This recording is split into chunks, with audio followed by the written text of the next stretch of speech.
Right, this is take 3. I don't normally do retakes, but it's been one of those days. So I just want to tell people, and they can pay attention or not, it doesn't matter. The UK, I repeat, the UK, Scotland, Northern Ireland, Wales, England, has never had this thing called full democracy. Full democracy probably doesn't overly exist in the world, yet it's more likely to be in lots of EU countries, especially Nordic and Scandinavian countries. So here's why the UK has limited democracy and always has had limited democracy. The following are quite obvious, and it's been more obvious now as people slowly wake up to Brexit and leave EU. They realise that a lot of manipulation has been done. So we left the EU on a 2% swing. Now, Nigel Farage said if Remain had won by 2%, the fight wouldn't be over. Well, when we do it, when anyone from Leave does it,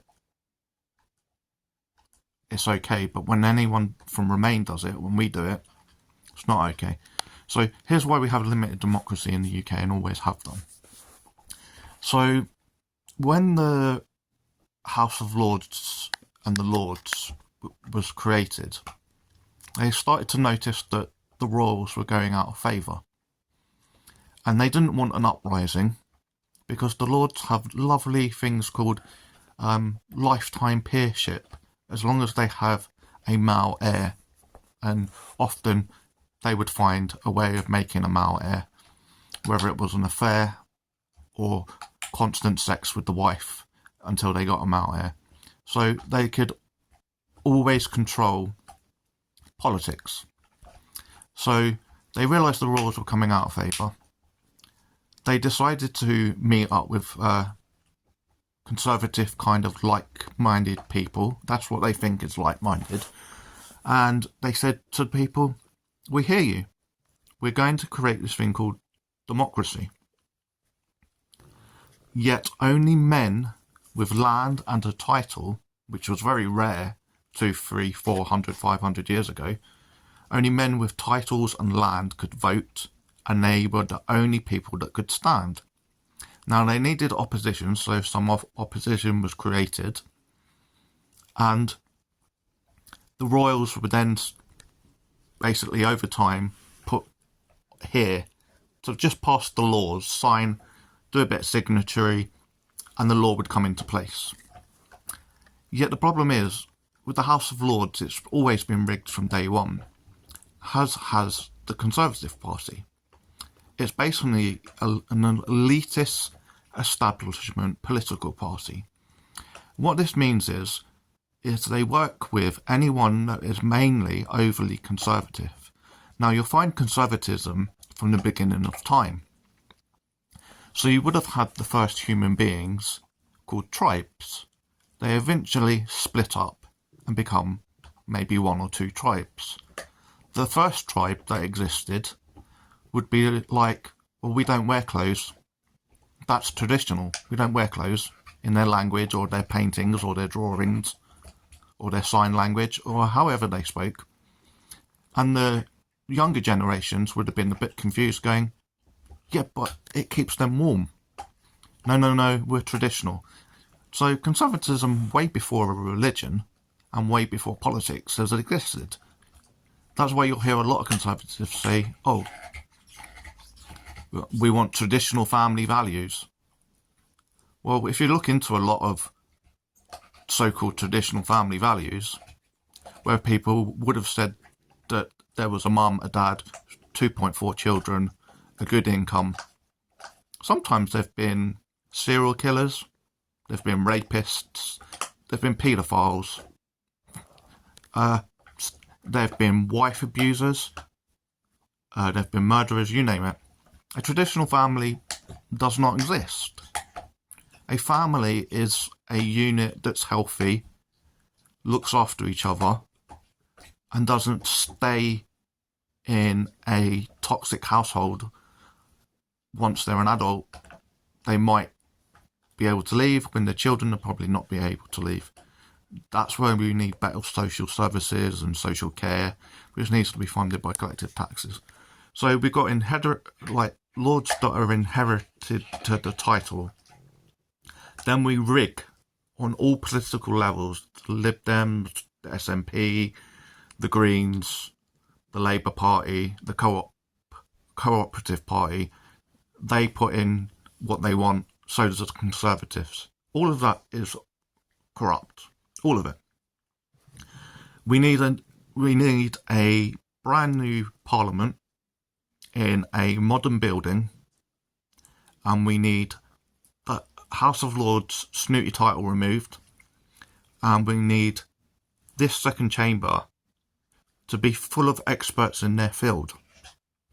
So the experts have to be in the music industry, the art industry, trade industry, farming, and they get to sit in that house for 2, maybe 3 or 5, 10 or 15 years. They get one term, basically. We discussed that as a collective country. Then we've actually got someone that can actually argue why the government's policies won't work and why they need changing. Because at the moment you just have a select group, overly conservative, rich plonkers that are quite old. They probably don't interact with their grandchildren or their children. So they're not listening to the new generations and the generations after that. They're probably stubborn.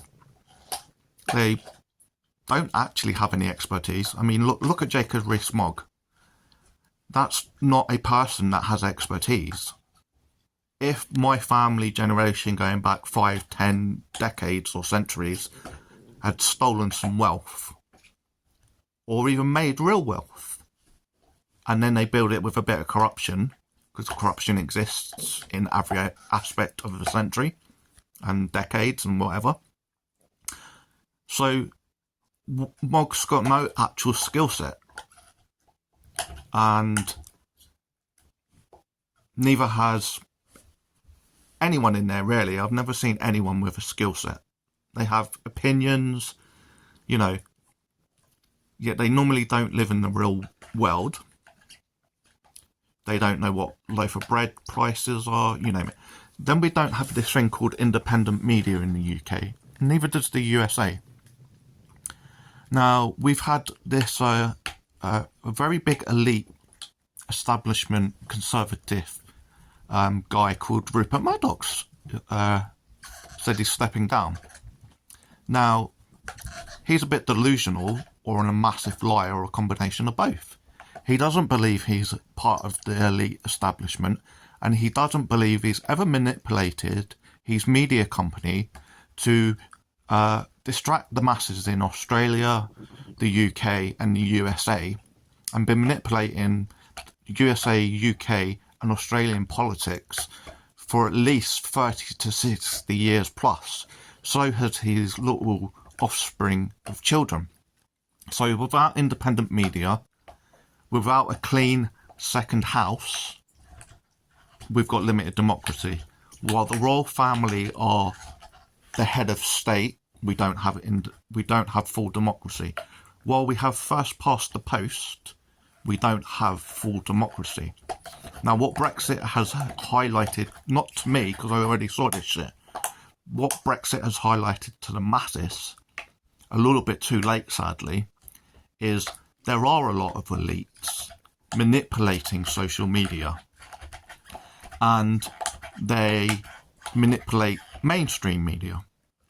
So the Daily Mail owners, the GB New owners, Sky owners, they are often conservative or invested by conservative elites. They're going to get senior editors and CEOs that think like them. And then they get a little mixture of journalists. Some of them aren't journalists, they're gossipers and all of that, and distraction clowns. And they get them. They get the poorer ones, especially the ones who are more conservative, because they can pass on a message that the elites want. We are being conned, And you need to wake up, UK, before it's too late, and the USA.